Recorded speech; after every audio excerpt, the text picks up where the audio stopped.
చేస్తా ఉన్నాను. అదేవిధంగా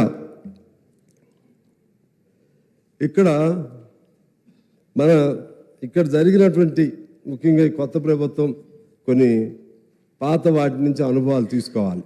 మీకేం కోపం రావద్దు, ఎందుకంటే మేము కూడా మీతో సహచర్యం కొంతకాలం చేశాం. కోపం రావాల్సిన పని లేదు. ఎందుకు ఫెయిల్ అయ్యారు అనేది మీరు విమర్శ ఎట్లయినా ఆత్మవిమర్శ చేసుకుంటారు. సహజంగా 2 సార్లు చేశారు. వాళ్ళు ఎందుకు ఫెయిల్ అయ్యారు అనేది మీరు జాగ్రత్త తీసుకోవాలి.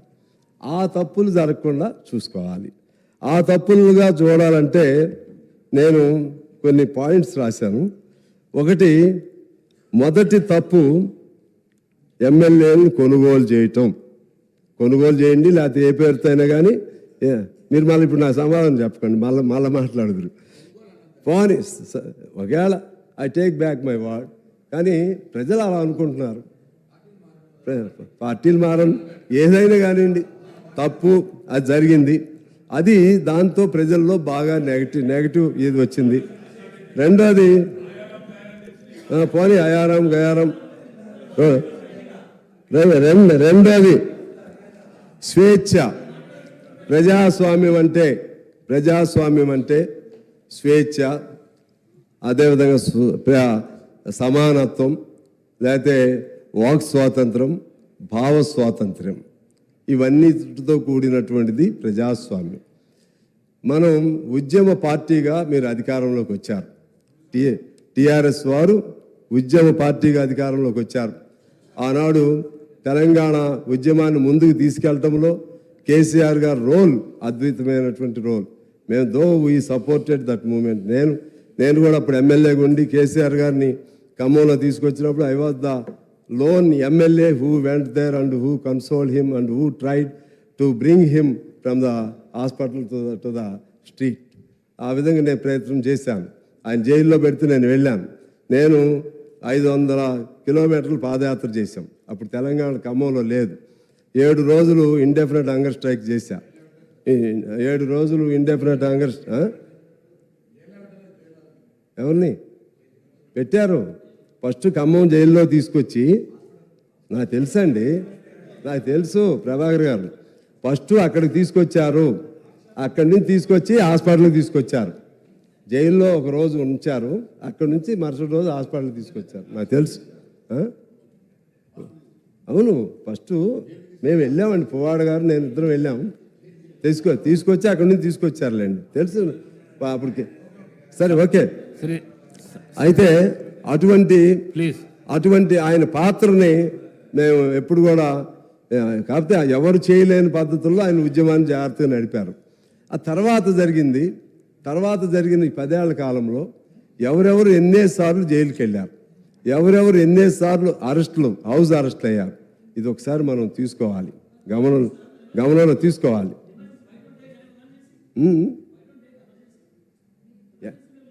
ఆ తప్పులే మీరు చేస్తారా? ఎమర్జెన్సీ నేను మీకు చెప్తున్నా, నేను మీతోనే మాట్లాడతాను. I will straightly talk to you sir. ఎమర్జెన్సీలో తప్పులు చేస్తే ఆ తప్పులు మనం చేయాలా? అప్పుడు ఏం తప్పులు చేస్తారో ఆ తప్పులు మనం చేస్తామా? ఇప్పుడు కాంగ్రెస్ పార్టీ తప్పులు చేసింది, అందుకనే కదా వారు కూడా అందులో నుంచి కూడా తిరగబడి ఆ తప్పులు సరిదిద్దుకోవడానికే సోనియా గాంధీ గారు తెలంగాణ ఇవ్వటానికి సంసిద్ధురాలయ్యారు. ఆ తప్పులంటే ఉమ్మడి రాష్ట్రంలో జరిగినటువంటి కొన్ని తప్పులు ఉన్నాయి, కొన్ని మంచి పనులు కూడా ఉన్నాయి.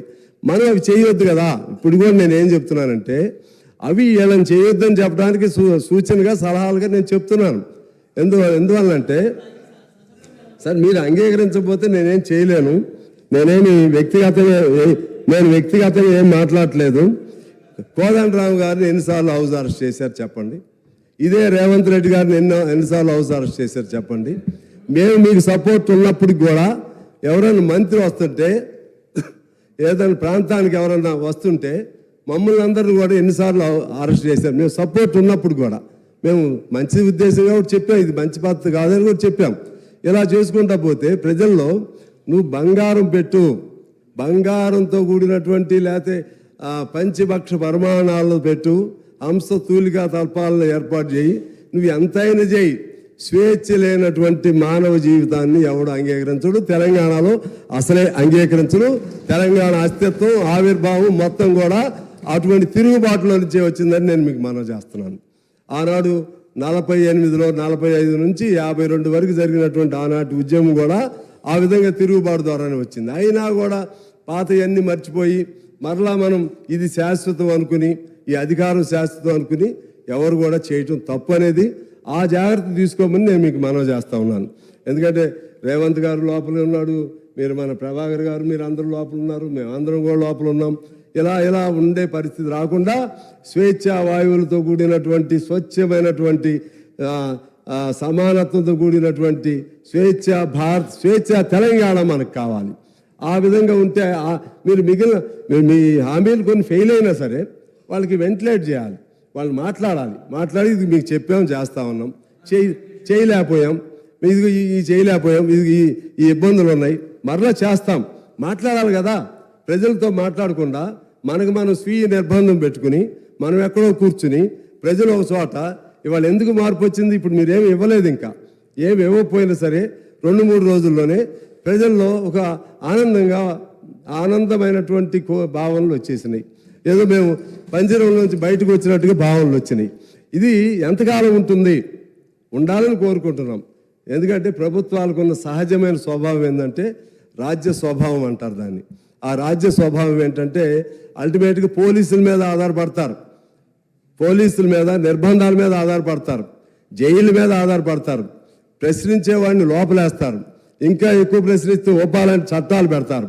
చట్టాలు పెట్టకూడదని తెలిసి కూడా మనమే ఉద్యమాల్లో చేస్తాం, మనమే ఆందోళన చేస్తాం. ప్రతిపక్షంలో ఉన్నప్పుడు అధికార పక్షంలోకి వచ్చినప్పుడు అవన్నీ మర్చిపోతూ ఉంటాం. దయచేసి అటువంటి వాటి జోలికి వెళ్ళొద్దని చెప్పడానికే నేను మీకు ఇవన్నీ కూడా చెప్తానే ఉన్నాను.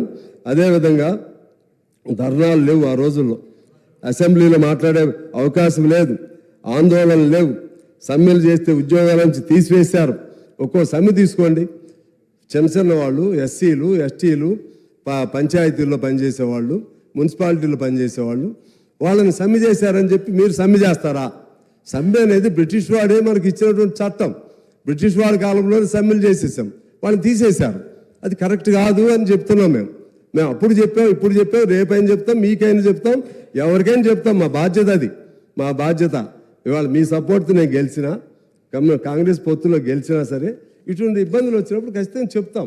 చెప్పడం మీకు మంచిది, ఎవరికైనా మంచిది. అందువలన మీరు కూడా తప్పుగా తీసుకోవద్దని నేను కోరుతా ఉన్నాను. జరిగింది లేదో ఒకసారి మీరే చూసుకోండి.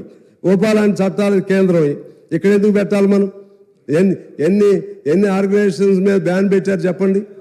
పౌర హక్కుల పైన బ్యాన్ పెడతారు, అది కేంద్ర ప్రభుత్వం చట్టం. కానీ అమలు చేయాల్సింది మనం. దాన్ని అమలు చేయొద్దు అనుకుంటే చేయకూడదు. నాకు చట్టం తెలుసు, నాకు I know the law. Even central government decided to put any case against any person. It is a discrimination of the state government to follow it or not. ఇది మీ పరిధిలో ఉంది. మీరు ఎన్నిటిని బ్యాన్ చేస్తారండి? 26 ఆర్గనైజేషన్స్ బ్యాన్ చేశారు. దాన్ని మాట్లాడొద్దా? ఏం చేయొద్దా? తీసేయాలి. ఓపా చట్టం ఫైట్ చేయాలి వాళ్ళు కూడా. నేను అంటున్నా ఓపా మీద నేను వాళ్ళకే చెప్తున్నా. మీరేనండి ఇటు చెప్తా, ఎటు చూడాలో నేను చూస్తాను. ఆగండి. నేను అనేది ఏంటంటే మీ అల్టిమేట్ మీ వైపే చూస్తాను. వీళ్ళు డైవర్ట్ చేస్తున్నారు. నేను అనేది ఏంటంటే అటు కేంద్రంలో డ్రకానియన్ లాస్ ఏదైనా ఉన్నా సరే అమలు చేయకపోవటం అనేది మన ప్రెరోగేటివ్, అది మన పరిధిలో ఉండాలి. అది జాగ్రత్తగా ఉండమని చెప్పి నేను మీ అందరికీ కూడా మనవి చేస్తూ ఉన్నాను.